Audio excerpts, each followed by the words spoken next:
ce știm noi din vremuri strămoșești, cuvânt de dor și luptă, de doine și povești.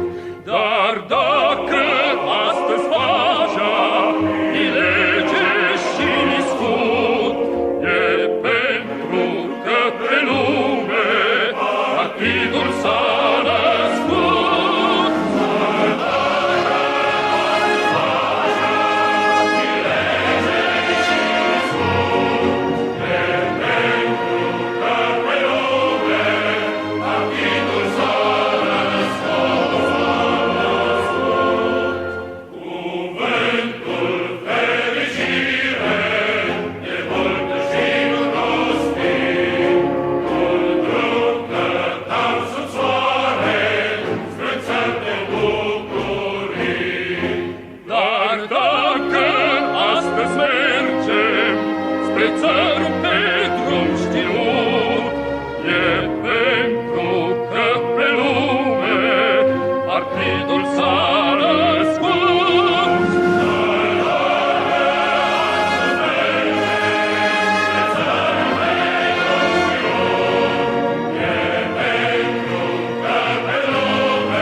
Le-am moștenit în grai, doar bănuiam ce înseamnă, ce tâlcuri au sub strai.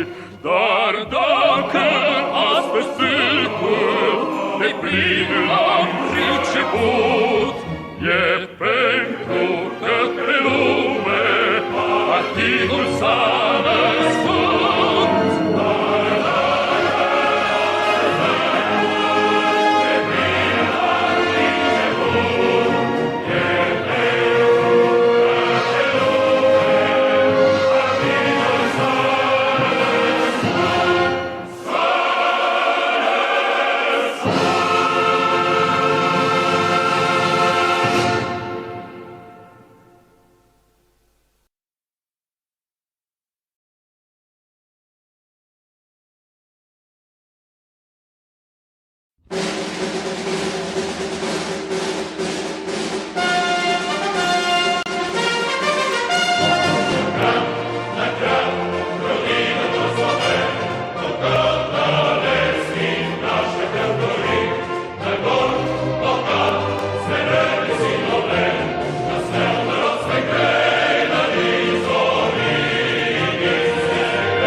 окраин, южный гор до северных морей.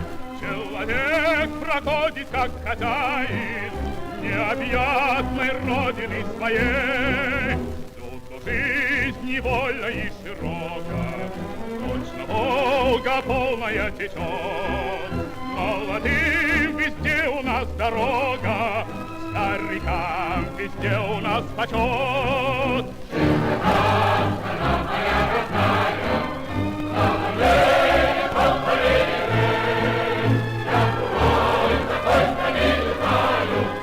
Я такой на тысячу лет. Я другой такой страны не знаю. Я такой на тысячу лет. За столом никто у нас не лишний, по заслугам каждый награжден. Золотыми буквами мы пишем всенародный сталинский закон.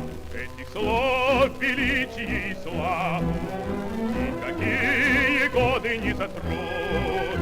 Человек всегда имеет право на учение, подвиг и на труд. Страна моя родная, на поле, я другой такой страны не знаю. Я такой на тысячу лет. Я другой такой страны не знаю. Я такой на тысячу лет. Над страной весенний ветер веет, каждым днем все радостнее жить. И никто на свете не умеет лучше нас смеяться и любить. Но сурово брови мы насупим, если враг захочет нас сломать. Как небесную родину мы любим, бережем, как ласковую мать. Страна моя родная, на поле, я другой такой страны не знаю. Я такой на тысячу лет. Я другой такой страны не знаю. Я такой на тысячу лет.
костяк, в жизни важен первый шаг. Слышишь, веют над страною ветры яростных атак. И вновь продолжается бой, и сердцу тревожно в груди. И Ленин такой молодой, и юный октябрь впереди. И Ленин такой молодой, и юный октябрь впереди. Весть летит во все концы, вы поверьте нам, отцы. Будут новые победы, станут новые бойцы.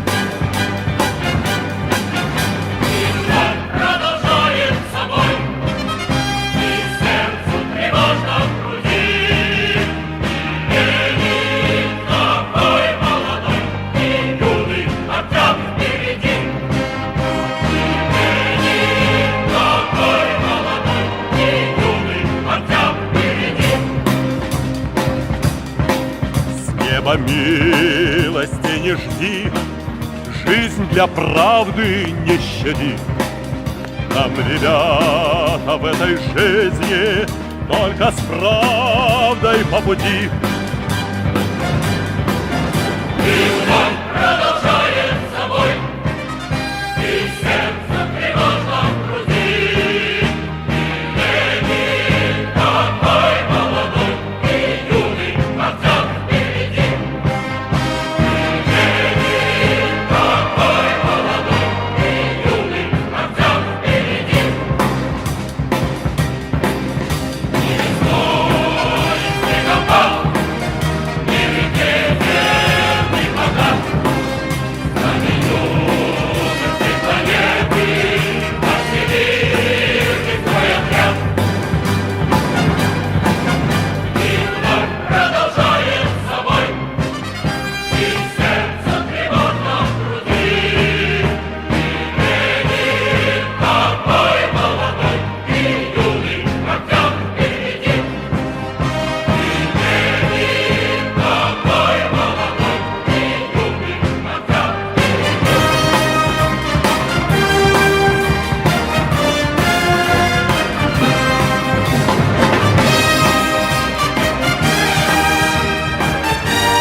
Greetings, everybody, and welcome along. It is the evening of the 21st of June, 2026, and we return to you today with a live stream looking at a few things. First of all, the man who would be king. I am, of course, referring to a certain Andrew Burnham, who has been elevated to or should we say perhaps downgraded to the House of Commons. Now the Labour Party has the next head on the chopping block with the departure of the beloved Keir Starmer, a man whose career in the hierarchy of the Labour Party has been marked by supreme incompetence, a lack of belief in anything at all, and a charisma deficit that would make the final balance sheet of Bear Stearns look healthy by comparison. I am, of course, referring to the man, the enigma, Sir Keir Starmer, or Keith Starmer, as he was previously known. A man so devoid of personality a man who is a complete black hole of charisma, that if other people who spend too long near him end up having various bits of their personality surgically removed by being in close proximity to him for too long. He is a man with no mind, with no ideas of his own, a consummate bureaucrat in the sense that he spent his entire career following the orders of others. And when it finally came time for him to sit in the big chair, he proved to be quite literally the man who wasn't there. Because Keir Starmer's entire political existence has been dependent upon him saying yes, sir, to the man above him in the chain of command. A man who carries out the instructions of the British secret services, of the British senior police officers, of the British cabinet, and protects high-level sex offenders like Jimmy Savile, like Lord Greville Janner, and many others. A man who did the bidding of the American security services in the framing of Julian Assange. A man who schemed and plotted his way up the ladder in the Labour Party, who was personally selected to be an MP by the Mandelson Network, who was then given a profile and told over and over again, the message was given to the Labour Party faithful that he would be Corbyn but more professional.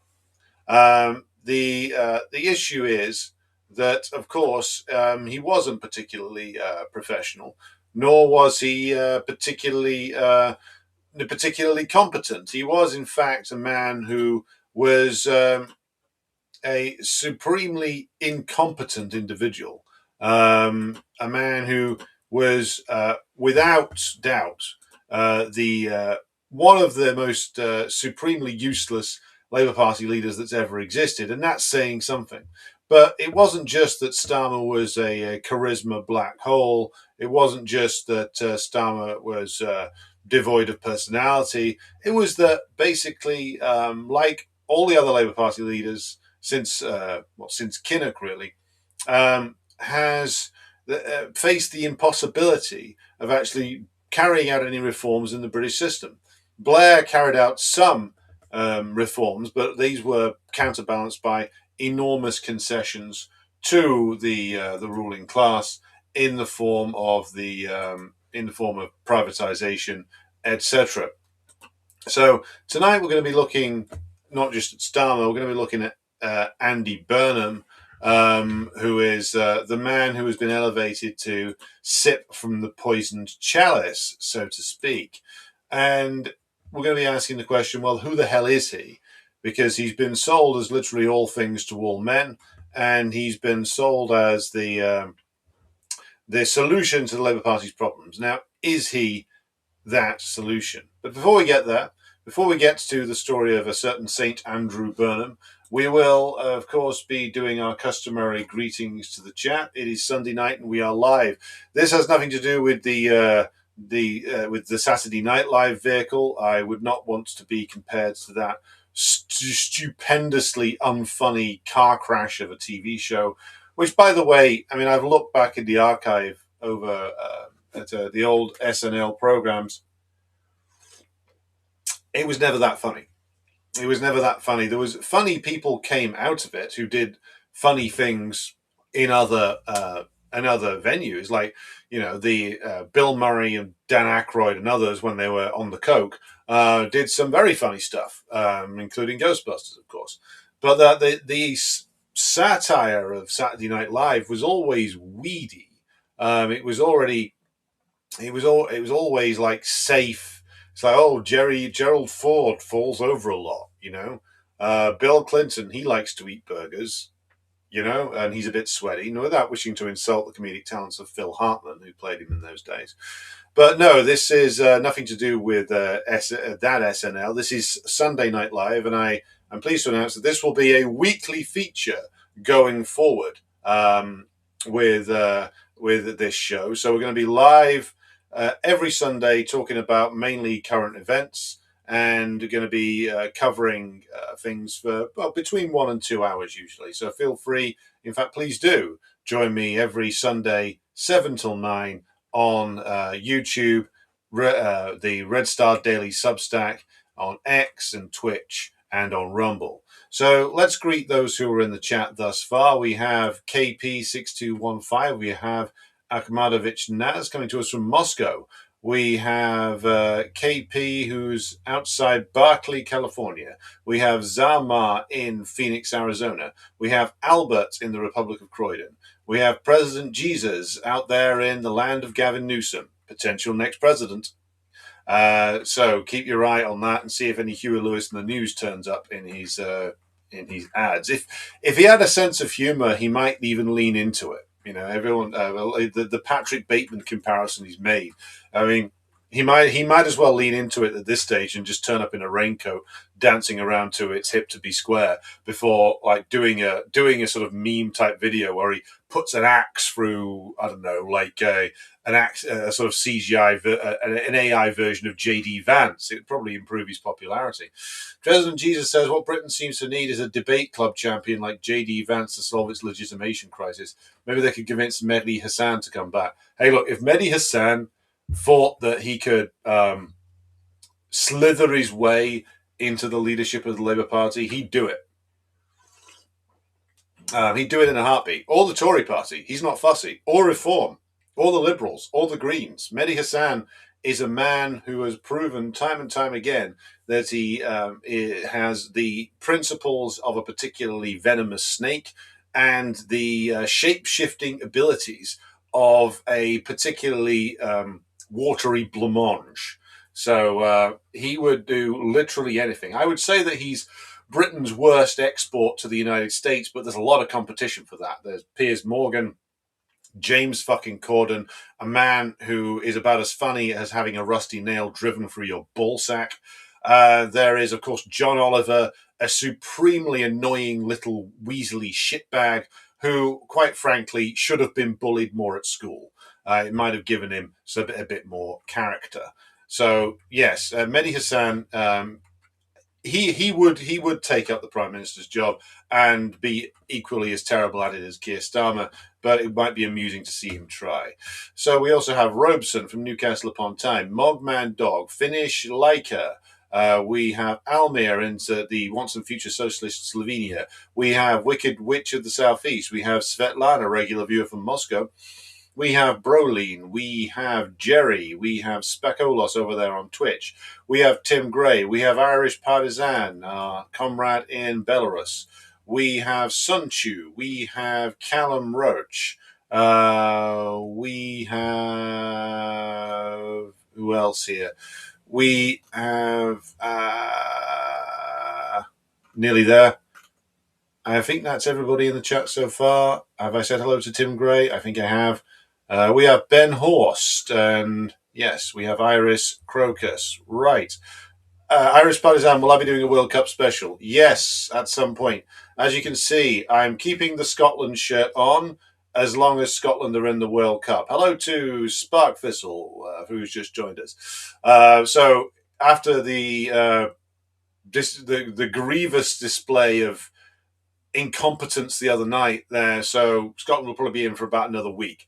Because what will happen is Scotland will now go into the Brazil game, probably lose quite heavily to Brazil, and end up going out on goal difference. In the tournament where it was like going to be the easiest to progress, they'll find a way to fuck it up and go out.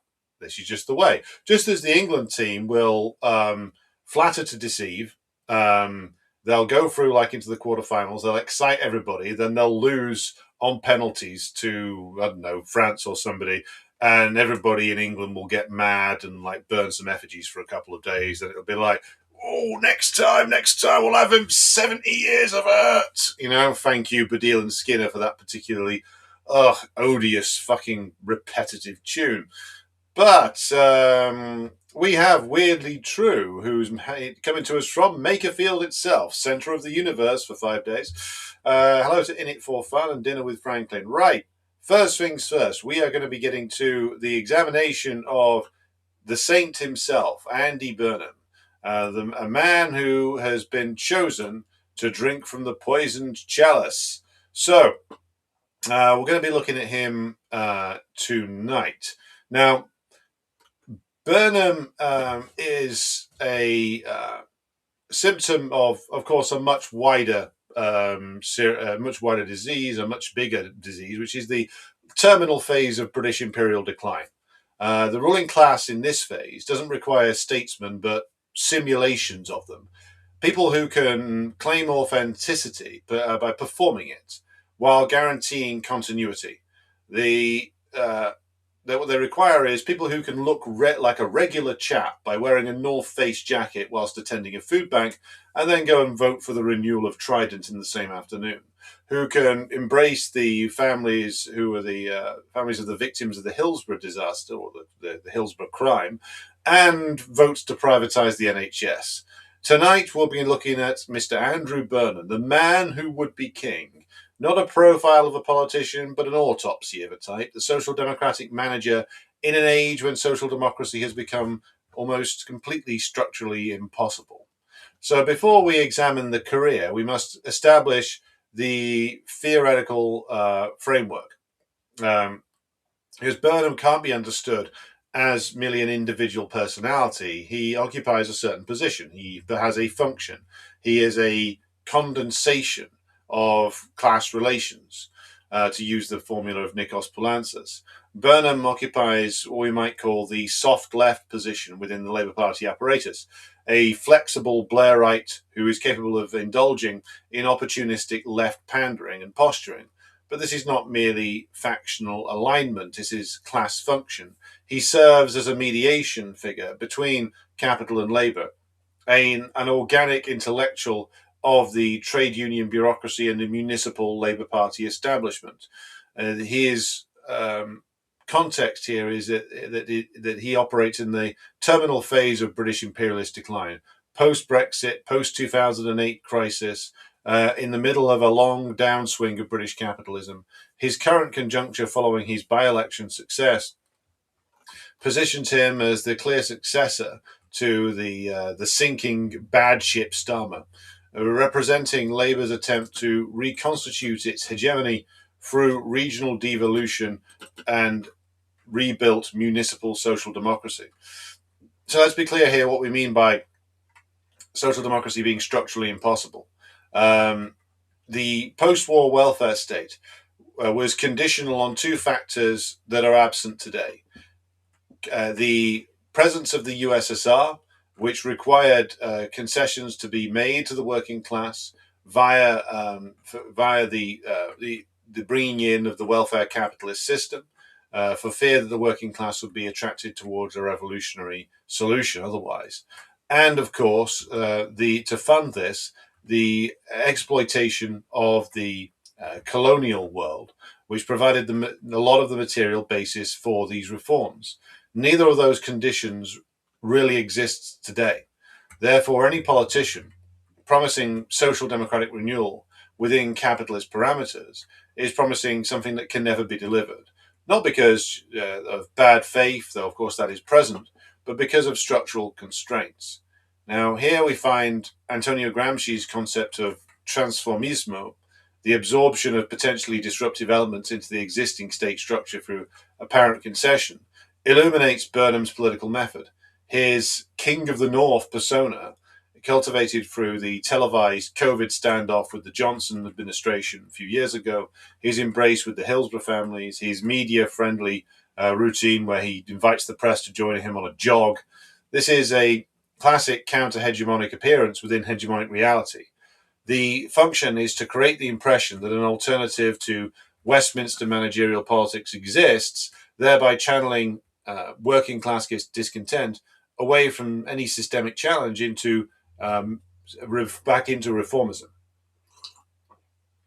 Ralph Miliband's book, The State in Capitalist Society, which apparently neither of his sons ever read, demonstrates that the Labour Party, far from being a working class party, has historically functioned as a loyal manager of British capitalism, particularly in its imperial form. Burnham's career confirms this analysis at every turn. His voting record reveals consistent alignment with the repressive and imperialist apparatus for the Iraq War, for Trident renewal, for anti-terrorism legislation, so-called, for control orders, for military action overseas consistently. Even his apparent opposition to the very repressive prevent strategy when he was Shadow Home Secretary was accompanied by his pledge to resign if the Labour Party ever supported leaving NATO. Well, no danger of that, even when Corbyn was in there. This is not principled anti-imperialism or principled socialism, but tactical posturing and positioning, appearing critical of specific policies whilst guaranteeing loyalty to the imperial alliance. Now, what Burnham represents here is an attempt to manage the myriad contradictions that exist in late capitalism in this country, British imperialism in its terminal crisis. The British position is of a former hegemon, now largely subordinated to US capital. It's post-Brexit isolation from European markets, which of course the last several prime ministers have been working to undo, and Burnham will carry on that work.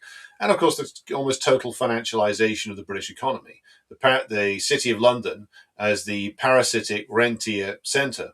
This creates conditions where traditional social democratic appeals to national development and regional equity become increasingly fantastical. Burnham's rhetoric that came about through his elevation to the mayor of Greater Manchester as part of the Tory policy of the Northern Powerhouse. His rhetoric about Manchesterism seeks to restore a territorial economic logic to British capitalism that financialisation has rendered obsolete. He functions as what Giovanni Arrighi would recognise as a political entrepreneur of decline, one who promises national and regional development, while the systemic reality is accelerating financial extraction and subordination to the US imperialists. Now, Burnham says that he was radicalized by the 1984 to 1985 miners' strike. We should also bear in mind that despite the fact that he came from a working class family originally, his father was a telephone engineer and his mother was a receptionist, but he also went to Cambridge, which of course requires a certain number of, shall we say, connections to get into. And he was immediately catapulted into a career as a special advisor under the Blair government. So he talks about the miners' strike, but of course, only in sort of emotive terms. The miners' strike was not merely an injustice to be witnessed, which is how Burnham talks about it, but a strategic defeat of the British working class in the form of its most advanced section, which was engineered by the British state when it mobilised itself against the NUM. And the NUM were, of course, abandoned by who? Well, the rest of the trade union leaders in the form of the wretched TUC and Kinnock's Labour Party. Now, the NUM was destroyed, mining communities were devastated, and the precedent established for a subsequent assault on the entirety of the organised working class. Burnham's response, when he joined the Labour Party at the age of 15, represented the absorption of any class anger into safe parliamentary channels, precisely the function the Labour Party has performed since its inception, channeling working class self-activity into institutional management. Now, his pre-parliamentary career is a textbook case of the professional politician's apprenticeship. He was a researcher for a shadow minister in the form of Tessa Jowell from 1994 to 97, a parliamentary officer for the NHS Confederation, note the trade association for NHS commissioners, not a health workers union. He was administrator for the football task force. He was a special advisor to the then culture secretary, Chris Smith, from 1998 to 2001. Each role deepened his integration into the Labour Party apparatus and his complete detachment from organised labour. Notably absent is any experience of workplace organising, any trade union activism, or any community organising. The typical Burnham trajectory is a vertical ascent through party and state structures, not any engagement with working class self-activity. This is the form of what Paul Ansous would term a state personnel, not a representative of class interest, but a functionary of the state apparatus, whose class loyalty is to the administrative stratum rather than to the working class that he rhetorically invokes. Now, Burnham was elected as MP for Lee, which is, of course, not far away from where I'm from originally, in 2001. In what was then a safe Labour seat. Burnham's parliamentary career demonstrates Ralph Miliband's thesis that the Labour Party as a conveyor belt for compliant servants of capital. His rapid promotion reveals both his reliability to the leadership and his party's function as a management training scheme for the British state. We should examine here his ministerial record in detail, because this is where the rhetoric of defending the NHS and standing up for the North meets the actual reality of his positions that he took whilst in power. As Parliamentary Private Secretary to the then notoriously reactionary David Blunkett in 2003 to 2004, Burnham served at the Home Office during the implementation of the War on Terror detention and deportation apparatus, the Anti-Terrorism, Crime and Security Act of 2001, indefinite detention of foreign nationals, and the preparatory work for the second attempt at that stage to bring in the notorious identity cards in 2006. This was the construction of the domestic security state that will later enable the Prevent Initiative, that would normalize surveillance and that would establish the principle that certain categories of people could be detained without trial. Burnham was not a reluctant participant in all of this. He was a reliable functionary of the state. His promotion to Parliamentary Private Secretary to the then Education Minister Ruth Kelly in 2004 to 2005 positioned him right at the centre of the New Labour Academies programme, the marketisation of education. It would eventually extend to all aspects of education, including seeing university tuition fees first be brought in and then be tripled again to £9,000 a year. The academies were a prototype for the subsequent fragmentation of the education system. Private sponsors were brought in, corporate governance was brought in, the market mechanisms were substituted for democratic accountability. Burnham was being trained very well in the New Labour method, the marketisation of public services, presented as modernisation. But it is his ministerial career under Blair and Brown that reveals the actual content of Burnham. So let's go through the positions systematically. Parliamentary Undersecretary in the Home Office, 2005 to 2006, Immigration, Policing, Security, implementation of the managed migration regime, the bureaucratic categorization of people into desirable and undesirable, skilled and unskilled, contributory and burdensome. This was the infrastructure that would later enable the Tory hostile environment programme, the deportation flights, the Windrush scandal. Burnham was a key part of building that machine. Minister of State for Health, 2006, responsible for such things as NHS administration, more marketisation programmes, expansion of independent sector, that is private sector treatment centres, the introduction of private sector providers into NHS commissioning, the creation of a two-tier system where private companies could cherry-pick profitable procedures while the NHS retained the complex and costly cases. This was not an accident or a deviation, this was the policy. Chief Secretary to the Treasury, 2007 to 2008, public spending control, private finance initiative oversight. Here we arrive at the central mechanism of New Labour's plunder. Burnham oversaw a pipeline exceeding £100 billion in private finance initiative projects. The PFI schemes were the largest privatisation of public infrastructure in British history. Hospitals built at great public expense, owned by private consortiums, extracting guaranteed returns over many decades. The Royal Liverpool Hospital, PFI, £451 million, exemplifies this mechanism. The initial value for money assessment failed the test, was rerun with adjusted parameters until it passed by 0.03%, and committed the NHS to decades of debt service at rates far exceeding public borrowing costs. Burnham defended this with the revealing formulation that it was, quote, not a case of public money or PFI, it was a case of PFI or no hospital. This was an admission that New Labour's fiscal framework, maintaining Tory spending constraints while pursuing investment, had made private finance the only available option. The PFI hospitals built under his oversight will extract an estimated £60 billion from NHS budgets over their contract lifetimes, a transfer of public wealth to private finance that continues to constrain health service capacity to this day. He was Culture Secretary from 2008 to 2009, responsible for media regulation and sport. In this phase of his career, he gained, of course, the most favour in terms of enhancing his reputation as a progressive by approving the Hillsborough Independent Panel Inquiry. This is often cited as evidence of Burnham's integrity, but by 2009, the official cover-up, which had then been running for 20 years, had become unsustainable. The evidence was overwhelming, the campaign relentless, the state's legitimacy was also being questioned. Establishing an inquiry served to manage a crisis of legitimacy rather than deliver justice. Burnham was shouted down at the 20th anniversary commemorations, and his subsequent emotional response helped to build his political brand. This illustrates the accidental quality of his authenticity that his supporters celebrate. He did not seek out the Hillsborough families. The Hillsborough families confronted him, and his political career required adaptation. He was Health Secretary from 2009 to 2010, in full control of the NHS, apparently.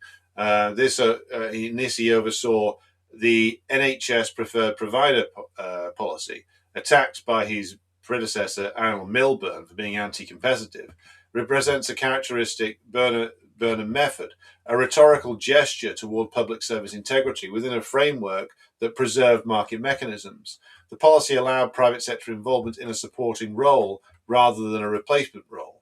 But this distinction, which looks meaningful in press releases, collapsed in practice where the same commissioning frameworks, payment by results systems, and tendering requirements applied. Burnham's NHS policy was not an alternative to Andrew Lansley's subsequent Health and Social Care Act of 2012, but its necessary predecessor, the marketisation infrastructure that Lansley would extend further. And then the Hinchingbrooke Hospital affair. In 2009, Burnham approved a shortlist for that hospital's management contract that contained 2 private providers, 1 NHS private consortium, no pure NHS bid. When the NHS provider withdrew, Burnham allowed the process to continue with an all-private shortlist, leading to the Circle Healthcare contract, the first full privatisation of an NHS district general hospital. Burnham's defence that he intended an NHS preferred provider, but Addenbrooke's declined, reveals both the weakness of his marketisation constraints and the structural logic of New Labour's any willing provider framework. The hospital was privatised on his watch, the first full privatisation of any NHS hospital, and his defence was that he tried to get an NHS bid but nobody wanted to do it. The Stafford Hospital scandal, where between 400 and 1,200 excess deaths occurred under a target-driven management culture, demonstrates the contradictions of New Labour's NHS managerialism. As Health Secretary, Burnham had presided over the target regime that created perverse incentives to abandon clinical quality for the chasing of statistics. His staff's subsequent editing of his Wikipedia page to remove criticisms, which was exposed by a story in the Daily Telegraph in 2013, reveals the priority of reputation management over accountability. This is the ministerial record of Burnham, not a leftist constrained by party discipline, but a reliable functionary advancing the New Labour project of marketising and privatising public services, attacking migrant workers, and managing the imperialist British state. Every position deepened his integration into the system and deepened the integration of private capital into the public infrastructure. Every reform created new opportunities for extraction of wealth. Every defence of the NHS that he made merely accelerated its commodification.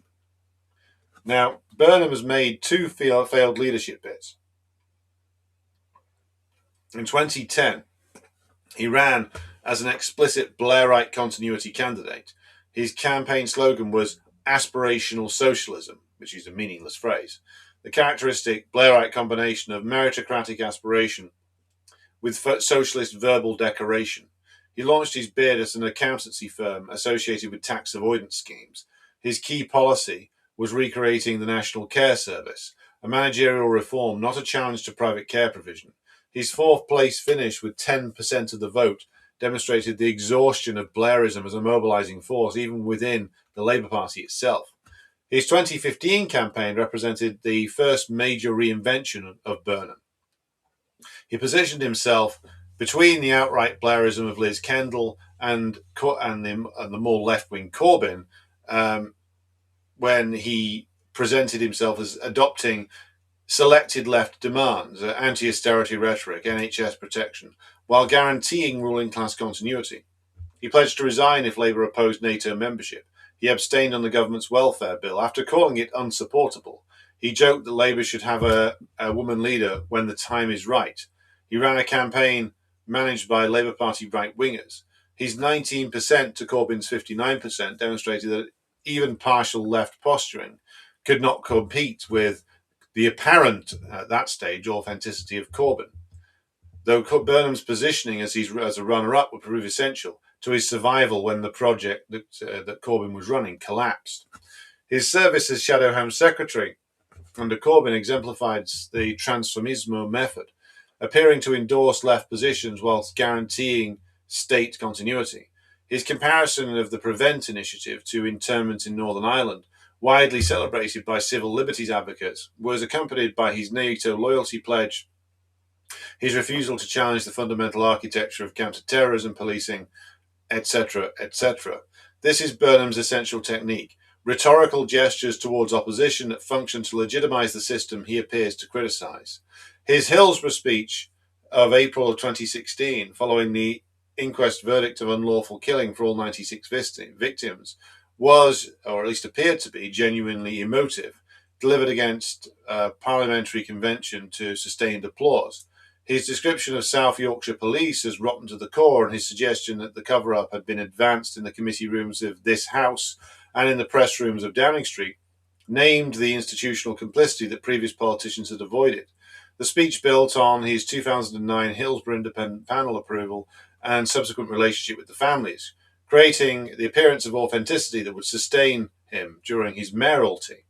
His final parliamentary act, the April 2017 interment debate on the infected blood scandal, similarly demonstrated Burnham's capacity for effective campaigning on specific issues. His description of the scandal as a criminal cover-up on an industrial scale, and his ultimatum that he would refer evidence to the police if no inquiry was established, combined forensic research with political theatre. The subsequent infected blood inquiry can legitimately be credited to his persistence. Yet these specific campaigns, Hillsborough and the infected blood campaign, share a common structure. They address historical injustices, where the perpetrators are safely retired or dead, where official recognition carries no present-day cost to capitalist interests, and where the campaigners' role is to secure state acknowledgement rather than structural change. They are, in Gramsci's terms, historical compromises that build political capital whilst never threatening the existing power relations. Burnham has never conducted equivalent campaigns against present-day injustices, where live class interests are at stake, against, say, benefit sanctions, against police killings, or against NHS privatisation. His departure from the Shadow Cabinet in 2016, ostensibly to concentrate on the mayoral bit, also positioned him safely outside of the subsequent Corbyn collapse and Starmer restoration, preserving his viability for future leadership contests. This political dexterity, avoiding contamination by either the Corbyn project's defeat or the Starmer administration's implosion, is the hallmark of the professional politician, operating within Poulantzas's term of relative autonomy. So here we reach the point where we get to the mayoralty, and I experienced some of this myself when I was active in Manchester. Now, Burnham's decision to leave Parliament for the Greater Manchester mayoralty in 2017 was not a rejection of Westminster ambition, but a strategic repositioning. As he and Steve Rotherham acknowledged in their co-authored book, Head North, which I had forgotten existed until I looked it up today, the move was conceived in the Westminster pub as a plan to build something different from the outside being, in this case, the institutional stepping stone back to national power that devolution provided. His initial selection as Labour candidate was opposed by 9 of the Greater Manchester's 10 council leaders. Manchester Council leader Richard Lee stated publicly that Burnham was not even his second choice. Burnham's victory depended on bypassing the municipal Labour establishment to appeal directly to party members, a technique he would refine through social media cultivation of his personal brand. The mayoral record must be assessed against his own pledges and the structural constraints of the office. So let us examine a few areas here systematically. On homelessness, his signature 2017 pledge to end rough sleeping by 2020 was abandoned in November of 2019. Official figures show rough sleeping doubled under his tenure, rising from an average of 204 in 2022 to 396 by March of 2026. That's people on the streets of Greater Manchester sleeping rough. The A Bed Every Night scheme provides 552 beds across 10 boroughs, but that's inadequate to the scale of need and increasingly became overwhelmed by central government asylum policies that discharge refused asylum seekers into municipal streets. Burnham's Housing First pilot, which resulted in 375 people being housed and 75% tenancy sustainment, represents some genuine innovation within the limited parameters offered by his office, but its small scale demonstrates the structural impossibility of resolving homelessness without challenging property speculation or without building mass program of council house building. The homelessness pledge failed because he lacked control over housing benefit rates, asylum policy, local government funding, and the private property market. These are not policy failures as such, but these are severe structural constraints that are actually built into the mayoralty system. The mayoralty system says in the document that founded the Metro Mayor office in Greater Manchester that the mayor's housing budget can only be used to support private sector development. It can't be used on council housing. This is another example of the British state funneling money constantly to private development. Now, the private sector in Britain is not productive. It is a huge parasite that exists by constantly soaking up state money and state contracts. On transport, he did actually achieve something, which was he remunicipalized the bus network in Greater Manchester, which had been a chaotic mess under privatization. So here, some credit has to be provided. He took Stagecoach, the private company, to court in March of 2022 and won. They capped single fares on buses at £2 and brought bus routes under public control. This is Burnham's most substantial achievement, a real reversal of an aspect of Thatcherite deregulation, yet its limits are, of course, revealing. The rail system remained privatised. In fact, even with Starmer's policy of renationalising certain routes, the rail system still remains mostly in private hands. The pensioner travel charge, where London offers free travel for people over 60, Manchester links to the state pension age, which is much higher. This hits older workers, and the overall transport system remains subordinate to the Department for Transport for funding decisions. The bus network should be, of course, extended to full worker-controlled public transport, but under Burnham it operates within firmly capitalist parameters, requiring years of High Court litigation against private operators to achieve what should just be a democratic decision.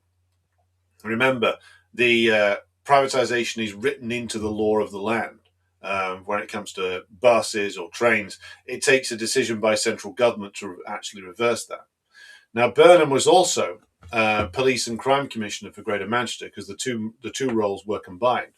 So on that, he presided over a force which the Inspectorate of Constabulary, the national regulator for the police force, found that in 2021 that the Greater Manchester force had reached the point where we are concerned about public safety, specifically regarding the force's treatment of vulnerable people and women. His response was to replace the Greater Manchester Chief Constable, that's the Chief of Police, addressed managerial failures without confronting the structural defunding of the police that had taken place, or fundamentally changing the character of policing, because of course you can't do that as a mayor. You're operating within a certain system, and Burnham just replaced the manager. He didn't challenge the way that the police operated, or challenge the budget cuts, which actually affected the services the police provide, which provided or were supposed to provide some benefit for working class communities. He abandoned the clean air zone in 2022, and basically because it was essentially too much political trouble to stick with. And then we get to the spectacle of his confrontation with Boris Johnson. The October 2020 confrontation over the tier-free lockdown funding, culminating in a live TV moment where Burnham learned of the government's £60 million final offer via Twitter. This was foundational to his presentation of himself as like the sort of king of the north type person. His northern challenger persona. The substantive content, though, was minimal. He demanded 65 million. The government offered 60.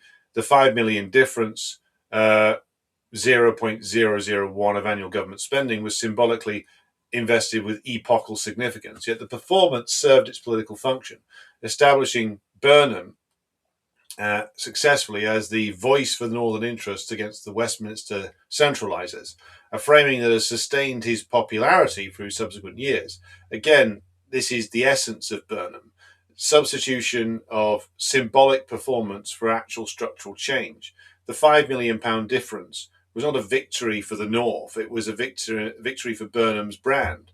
His King of the North persona was constructed not through redistribution and challenging established power, but through the political theatrics he performed, where he theatrically defied Boris Johnson, but to no real practical effect. So, the June 2026 by-election was just gone, where he beat Reform UK's Robert Kenyon by just over 9,000 votes, who, by the way, was a complete clown of a candidate. If Farage had been serious about wanting to win that seat, he would have picked somebody who hadn't gone into bizarrely graphic details about the things that he would like to do to Carol Vorderman. And by the way, you can check that quite easily by going through somebody's Twitter history. But he picked a clown who was a complete fool by the looks of it. And if I was a more suspicious man, I would suspect that Nigel had taken a dive in that particular by-election. Now, Burnham's campaign, branded as Andy for Us, with cartoon images, an Oasis soundtrack, this represents the apotheosis of personalised politics. The policy content was minimal. The emphasis was on buzzwords like trust and economic renewal and devolution, supplemented by the viral daily running routine that substitutes lifestyle authenticity for political substance. Truly, the man learned well from Tony Blair and Alistair Campbell. His victory margin, improving on the 2024 results with a 3.4% swing away from reform, demonstrates that Labour can retain northern working class voters against the reform challenge when fronted by a politician capable of performing a certain degree of authenticity. This is Burnham's value to the ruling class: the ability to simulate working class identity while guaranteeing ruling class interests. The endorsements have already been racked up: Lisa Nandy, Angela Rayner, Ed Miliband, Harriet Harman, a cross-factional coalition of Labour's governing layer, united by desperation rather than principle. None of these people believe that Burnham will deliver a restored social democracy. They believe he can save their political bacon. In Ed Miliband's case, that would be quite unfortunate, given his record with bacon sandwiches.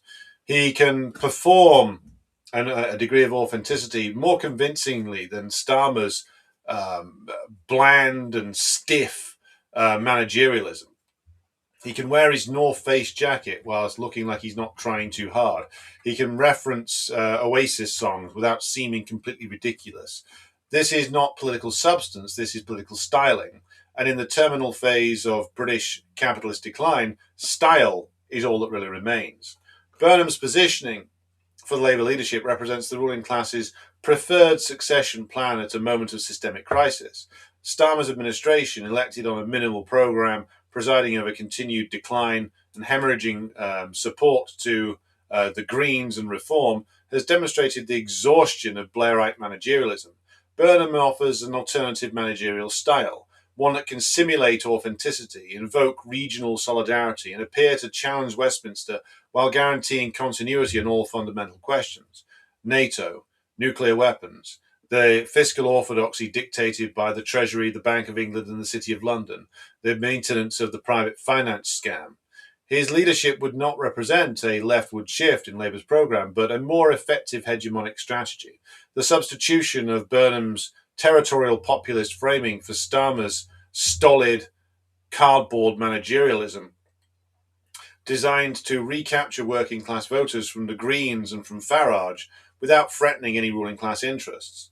The ruling class's interest in his succession is transparent. The ruling class in Britain, or at least a section of them, want to retain Labour and the Conservative parties as viable vehicles for the management of bourgeois politics. They don't think that the Greens are going to do a similar job that the Labour Party can do.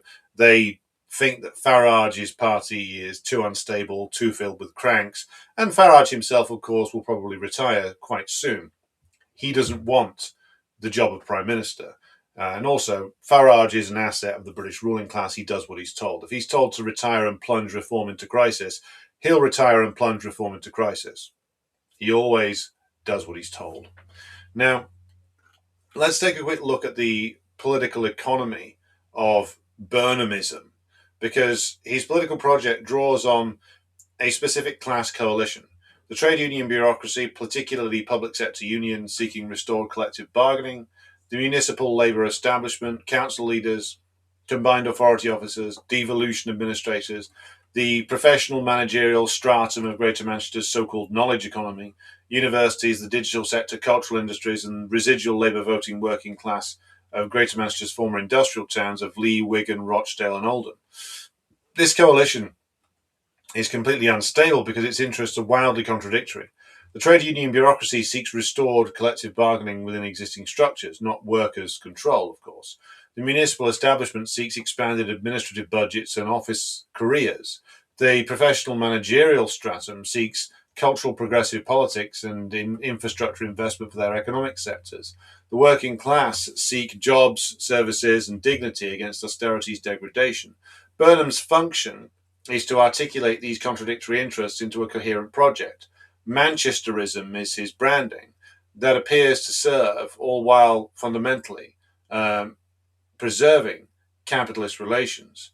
Now, the book he co-authored, Head North, with his broader so-called Manchesterist framing, represents a distinct ideological formation, the attempt to construct a territorial regional identity, the North, as a basis for political mobilisation that substitutes for class politics. The Manchesterism echoes the Victorian municipal reforms of the original Manchester School, the liberal free traders whose anti-Corn Law League represented manufacturing capital against the landed aristocracy, but it inverts the content. Whereas the original Manchesterism demanded laissez-faire, Burnham's version demands state intervention. Where the original opposed centralised tariffs, Burnham's opposes centralised austerity. The territorialisation of politics, the substitution of North versus South or Manchester versus London for capital versus Labour, performs the classic social democratic function of displacing class antagonisms onto geographic resentment, and unfortunately it has a degree of political efficacy. The King of the North framing captures legitimate grievances against the Westminster government, its centralism, its southern economic dominance, etc. But its structural effect is to propose regional devolution as the solution to problems that are fundamentally caused by ruling class power and parasitism. The loss of manufacturing jobs was caused not by southern politicians, but by the global mobility of British capital. Austerity was not a southern imposition, but a ruling class response to the 2008 crisis. Housing speculation is not a London phenomenon, but a global financial dynamic. Burnham's territorialism promises solutions, promises more powers for the North that cannot address the class forces producing the northern decline. The Greater Manchester Devolution Deal, which was negotiated by George Osborne's Treasury in 2014 before Burnham's mayoralty, represented not a concession to regionalist demands, but a ruling class strategy for managing deindustrialization. Devolution transferred responsibility for economic failure to local institutions without transferring the fiscal or monetary powers that would enable genuine alternative development. The Northern Powerhouse, which was Osborne's branding and later adopted by Burnham, was an ideological project that promised regional regeneration while delivering administrative decentralization. Burnham's role has been to animate this hollow structure with social democratic content, the re-regulation of the bus services, his anti-homelessness program, Housing First program, that legitimizes the devolution framework without threatening central state power. His function, again, is what Gramsci termed as an organic intellectual, not of the working class, but of the state administrative stratum. Now, here we go back to his apparent authenticity, or his claims to authenticity over his engagement with the Hillsborough families. Now, his relationship with the Hillsborough families is central to his political brand and it does require careful analysis. His 2009 experience, where he was shouted down by Liverpool fans at a Liverpool home game on the 20th anniversary of the Hillsborough disaster, and his subsequent conversion into the family's most prominent parliamentary advocate, illustrates both some genuine emotional components and political instrumentalization. The Hillsborough campaign, which secured the 2012 independent panel report and the 2016 unlawful killing verdict, was a rare instance of working class families defeating a state bourgeois press conspiracy. Burnham's role in this victory was real. As Culture Secretary, he approved the independent panel. As Shadow Home Secretary, he sustained pressure for accountability. His 2016 Commons speech was something of a historic moment. The family's endorsement of his 2026 Makerfield campaign reflects some authentic gratitude for specific services that he performed for them. Now, the political function of this association transcends its specific content. Hillsborough allows Burnham to perform working class solidarity with a community whose legitimacy is beyond question. The families of, well, now 97 dead football supporters, overwhelmingly working class, Liverpool-based and institutionally betrayed. It connects him to a narrative of class injustice that required decades of struggle to partially rectify. It establishes his authenticity in contrast to the managerial careerism of Starmer and the obvious elitism of the Tory front bench and the reactionary yahoos of the Reform Party. The limits of this authenticity, though, are revealing. Burnham's Hillsborough advocacy addressed a historic injustice whose perpetrators were either retired or deceased by the time he came on the scene. He has not extended equivalent advocacy to present-day victims of state violence, the families of those who died in police custody. Where there have been 1,871 deaths in police custody since 1990, with 0 officer convictions. The Grenfell Tower survivors still await justice. The victims of current deportation flights, the families of those killed by benefit sanctions. Historical solidarity with Hillsborough functions politically because it carries no present-day cost. Equivalent solidarity with living victims of state violence would require confronting powerful class and institutional interests. This is the pattern. Burnham campaigns against a historical injustice where the struggle has already been won, where the cost has already been paid, where the victory can be claimed without threatening present-day power relations. He does not campaign against present-day injustice where the struggle is ongoing and live, where the cost is real, where the victory would require confrontation with live capitalist interests. So we can expect him to do something symbolic that will throw a bone to the trade union movement. So keep an eye on Burnham suddenly announcing an inquiry into, for instance, the policing of the Orgreave confrontation in 1984, which we've just passed the anniversary of, where a large number of police, some of whom may well have been members of the British Army in police outfits, attacked picketing miners and it saw like the worst day of police violence for many, many years. Now, there's been demands for an inquiry into Orgreave and what went on there. So don't be surprised if Burnham, following on from his work with Hillsborough, makes that part of his pitch, because that's safe. Everybody involved in that has long been retired or is dead. Thatcher's dead. All the ministers who are involved are dead. Most of the senior police officers are dead, are very, very old. But by approving it, he can give something rhetorically to the trade union movement that it's been demanding for a long time, but will have no institutional cost whatsoever. So, moving on to our conclusions about the career of St. Andrew. Burnham exemplifies a type of politician produced by the terminal crisis of British social democracy. The professional politician whose entire career has been spent within the Labour Party and within the state apparatus, who has supported every imperialist war and repressive measure demanded by the British state, who participated in the privatisation and marketisation of public services, and who now presents himself as a regional champion against the very policies he previously enforced.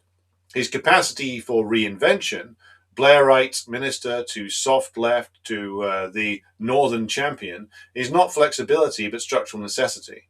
As the material basis for social democratic reforms dissolves, the social democratic politician must constantly shift rhetorical ground to maintain the appearance of opposing while guaranteeing ruling class continuity. Burnham's left gestures serve a precise ideological function. They are part of a war on position conducted by the subaltern class that is systematically absorbed and neutralized by the dominant bloc, in Gramsci's terms. Each apparent victory is granted at the level of appearance, the media moment, the policy announcement, while the structural relations are preserved. Buses are renationalized, but transport policy remains subordinate to central government. Homelessness programs are expanded, but property speculation continues unchallenged. COVID defiance wins 65 million, but the lockdown framework is imposed regardless. The function is to create the impression that social democracy can still deliver, thereby channeling working class energy away from demands that might actually threaten capital. And that is Andy Burnham in a nutshell. He is being brought in to revive the Labour Party, and we can expect what he will do is a series of eye-catching initiatives that Burnham and those who are behind him hope can reinvigorate the Labour Party before the next election. And the next election will be pitched as Andy Burnham is leading the forces of the British left and centre against the fascists, against the Faragist, if he's still around, against reform, against Rupert Lowe. That will be how it will be pitched. And you can see already that the wretched British left they've already bought it. They've already bought this hook, line, and sinker. The flaccid organ of the British left, the Morning Star, has already declared for Andy Burnham. They will go right along with them. All he has to do is to pat the British left on the head and say, you know what, I understand your concerns. I think the Labour Party should be a broad church. I think it should contain all points of view. I value the relationship with the trade union movement. I will go to the TUC and tell them how valuable they are, etc., etc. And what will happen is the same thing that we saw that ridiculous old fraud John McDonnell doing the other day when Burnham won. McDonnell was crying and like with joy at this moment because he realizes what this is. Because he's not stupid. He is a fraud, but he's not stupid. He's still got me blocked on Twitter, by the way. John, if you're watching, that one's for you.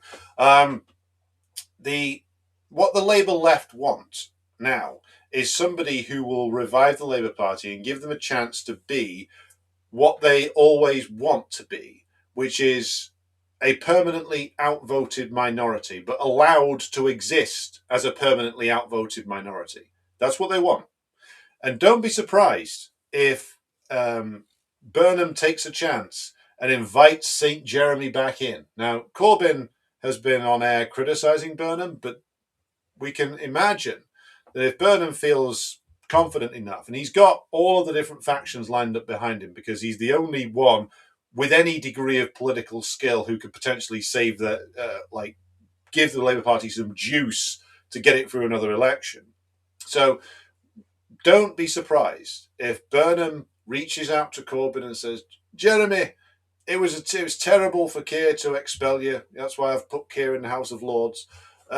The Labour Party is a broad church. We should all come together. We should all come together and fight racism, Jeremy. We may not always agree, but are we not one Labour Party family? And Jeremy Corbyn will cry and put his head in his hands and say, thank you, Andy.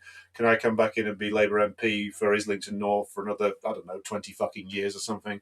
And Burnham, if he's smart, and he is a smart guy, will let him back in. The Labour left are ecstatic because all that Burnham had to promise them is that they will be allowed to exist as that permanently outvoted minority.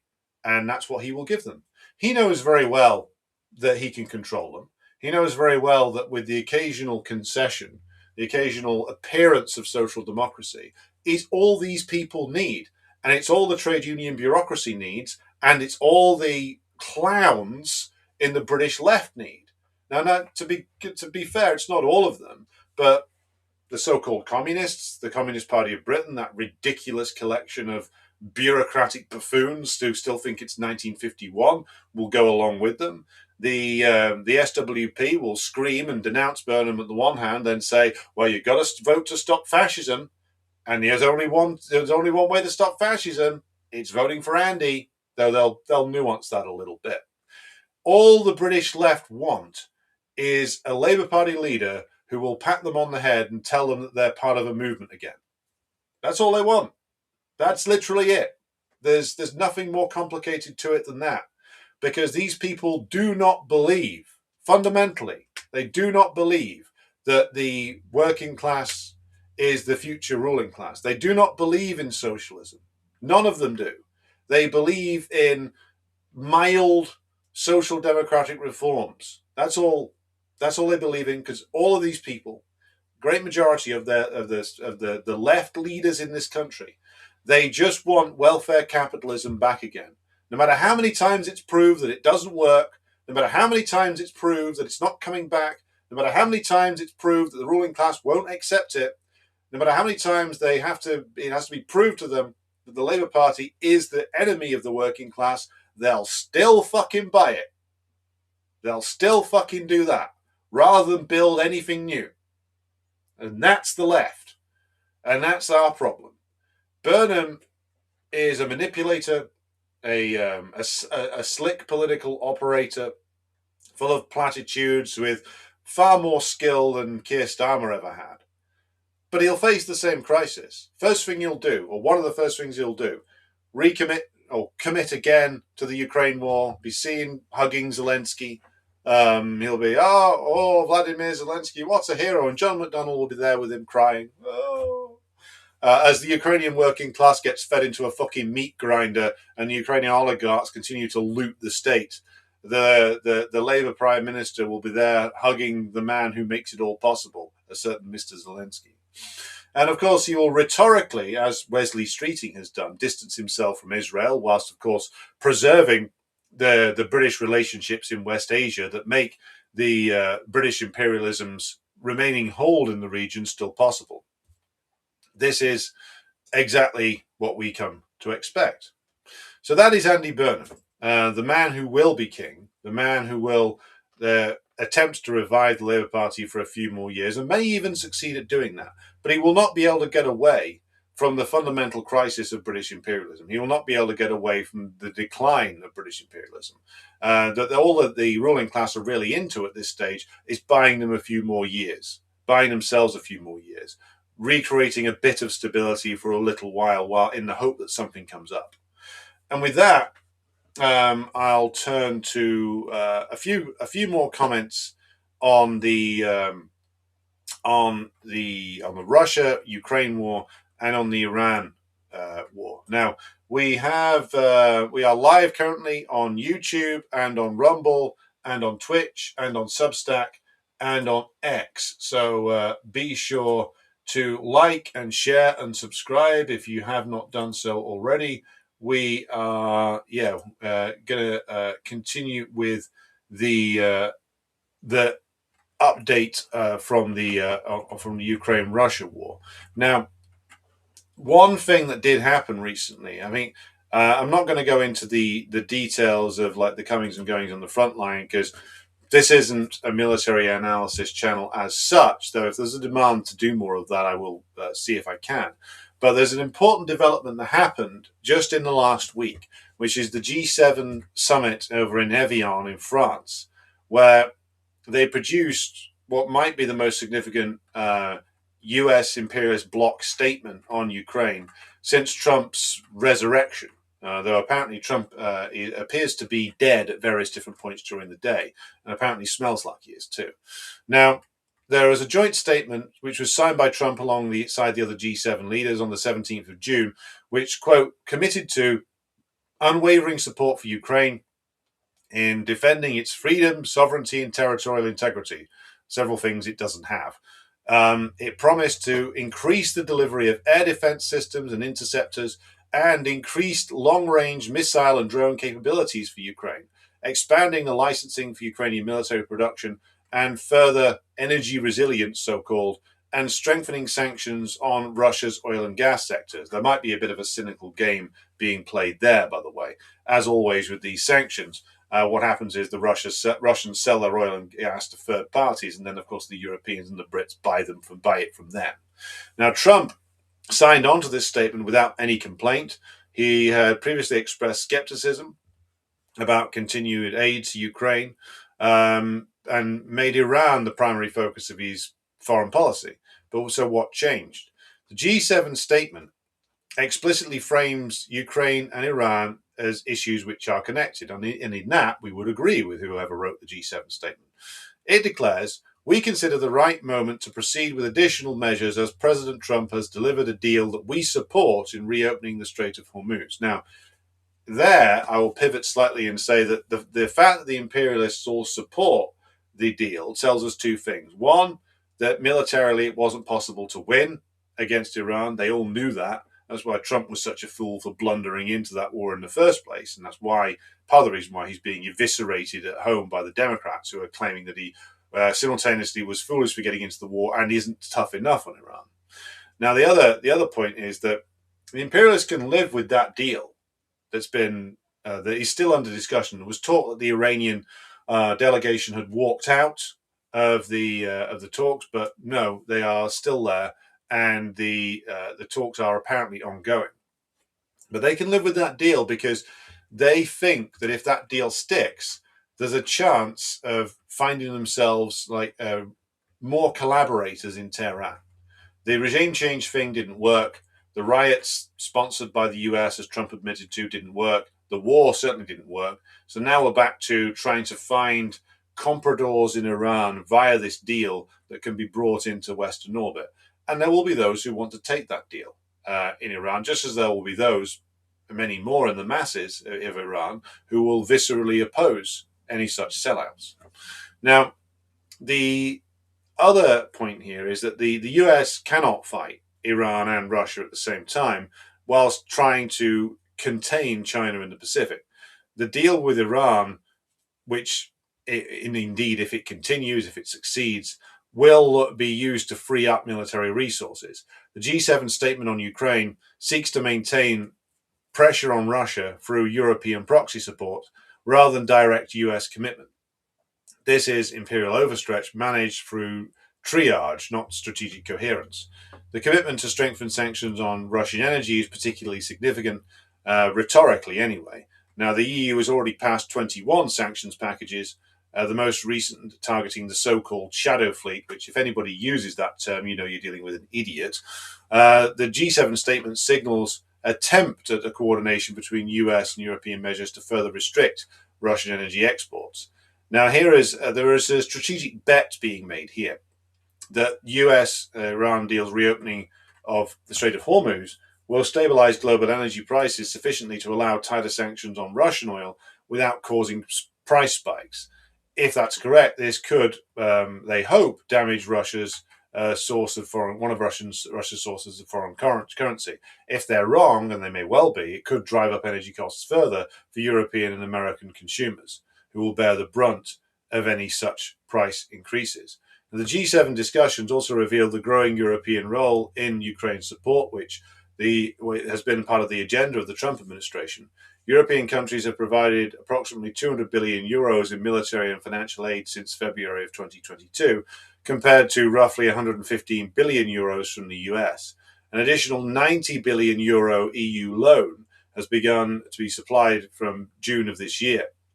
Europe has now become Ukraine's primary source of military and economic support, a shift that reflects both Trump's need to more effectively spread the burden of imperial management and European recognition that they have a clear interest in continuing the war. Now, the other two things that are going on, of course, is that we have this strange, contradictory occurrence going on, where on the one hand, Putin tells Zelensky that there can be no discussion, only surrender, or essentially, or that there's no point in discussing with Zelensky any further. But US and Russian talks have gone on intermittently. Vitkov and Kushner, the thin white puke, keep going back to Moscow, and the odious, the malodorous Kirill Dmitriev keeps popping up to declare that he's still negotiating. So what is this strange dichotomy going on here? Well, what's going on is like the Russian leadership is giving a sort of performance of defiance, whilst at the same time still keeping the channels open to find some kind of deal with the US. So the Russians continue to kill large numbers of Ukrainians. Ukrainians continue to die in huge numbers. The Ukrainians, and of course with the British and the Americans, the French and the Germans behind them, launched drones and missiles at Russian cities and oil and gas infrastructure in the hope of damaging Russia, or at least making Putin look weak. All of this sits alongside each other. The Russians and the US are still engaging in some kind of negotiation to find a solution that would be acceptable to the various different interest groups in the Russian power structure. But of course, the Americans can't concede much or appear to concede much because that would be politically impossible for Trump to do. And so what you end up with is this never-ending merry-go-round where all kinds of inducements are offered to Trump. But of course, structurally speaking, it's impossible for Trump to back away from the Ukraine war because so much has been invested in it, and so much of American strategy is tied up with the defeat of Russia and the maintenance of the puppet state in Ukraine. Putin's now in a position where he can't be seen to accept too much or make too many concessions, because then that would damage him politically as well. So you end up with this situation where everything is stuck, politically speaking. So we wait and see what's going to go on there. So I'll just pause for take some comments from the floor and see how this is going. Where are we? Raimi says, I can only celebrate the downfall of any empire. Well, fair enough. The continuity of the US political system, says Brolin, is the seamless ability to produce horrible political leaders. True. Who else have we got here? Hello to Arnold, who says, when asked about Gaza, he didn't know what a genocide was. It was too complicated for him. Is that Starmer or Burnham? It sounds like something either one of them would say.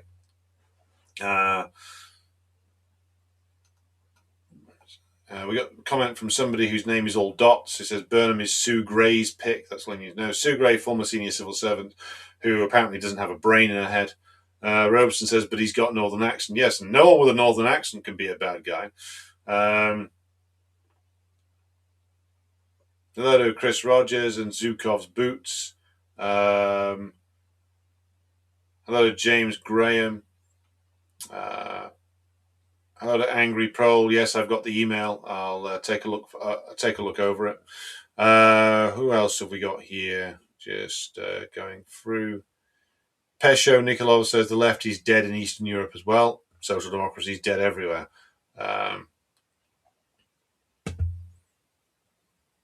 Somebody said, you are free to do as we tell you, says Leeds United Stadium cheering for Israel last October sums up the public. Well, it sums up some. I mean, it sums up like a certain section of like the football fandom, which has always been there. There's always been that ultra-reactionary fucking scumbag element to like British football, English football fans in particular. So, but then again, there's also football fans out every week leafleting people against to boycott Israel on the sporting level. There's also like supporters groups that support anti-racist politics. There's also supporters groups that oppose big money in football. There's all kinds of different political trends in football fans. Leeds United fans have a certain reputation, but even in that, it won't be unified.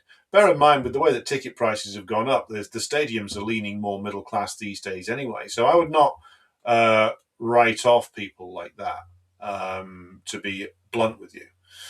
The Wicked Witch of the Southeast says, affordable housing in the US is a giant scam. Transfer of wealth via theft of tax dollars goes to private and charitable housing, not state, city-controlled housing. Hello to Davey in the Wild West of Wales. President Jesus says Burnham sounds like DSA material. Yeah, well, I'm sure the DSA will probably recruit him, or would recruit him given the chance. Right.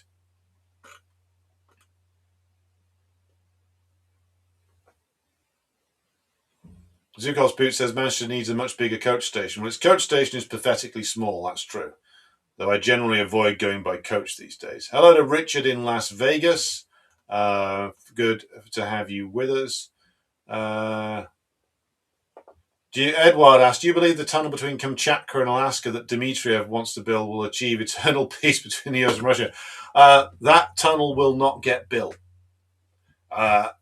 If anything, I mean, it's the least reliable people on the US side who are associated with it. If the project is probably a fantasy in Dmitriev's mind.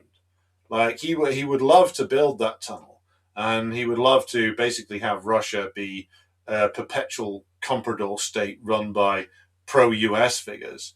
But in the end, like the US won't put up the money for it. And I mean, you've seen how inefficient the US ruling class are at building anything. If anything, what will happen is if it even gets off the ground, it'll just absorb a lot of money and produce nothing. So no. Like everything Dmitriev said, it says it stinks of bullshit.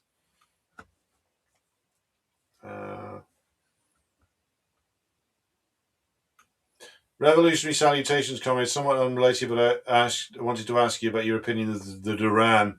I have an extremely low opinion of both of them. Makuris is a perpetually disappointed old Labour Party Social Democrat.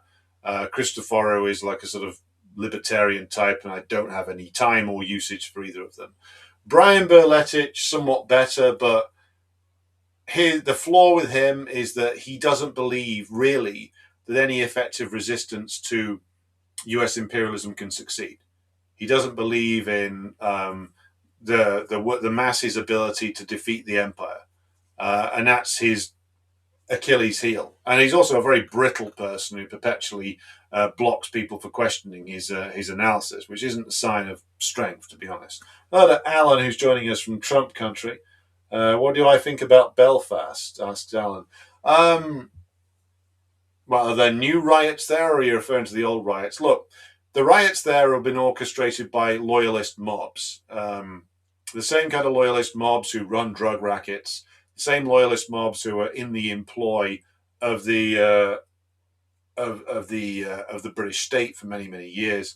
And this week we found out that they were getting teenagers to attend riots in Belfast on the promise of cancelling their drug debts. So that's the kind of people that we're dealing with here. And the violence is orchestrated. The burning out of people from their homes is orchestrated. There will be some level of state involvement in that, because there always is when these loyalist scumbags rear their ugly heads. So if you want to find the culprit to any kind of loyalist violence, it's their state sponsors. That's the thing. Right.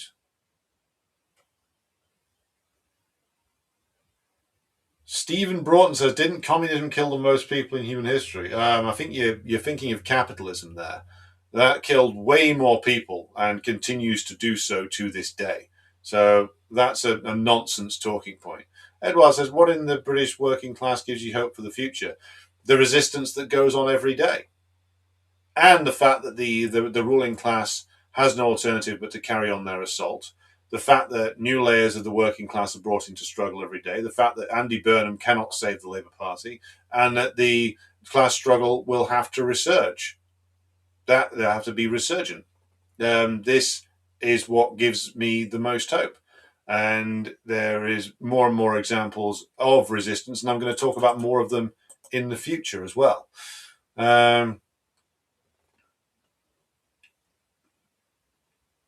Okay, so I'm going to have to draw it to a close for tonight. I hope that this has been insightful for you. There will be another live show in a couple of days. We've also got more on the resignation of Keir Starmer coming from a Decline and Fall special, which will be recorded for your delectation tomorrow. So keep your eyes peeled on the Decline and Fall channel for more of that. More shows coming up this week on Venezuela and other issues. But until then, thank you for joining me on Sunday Night Live. I hope it's been superior to SNL. I'll be back with you again very soon, and I'll play you out with the very popular, always popular video.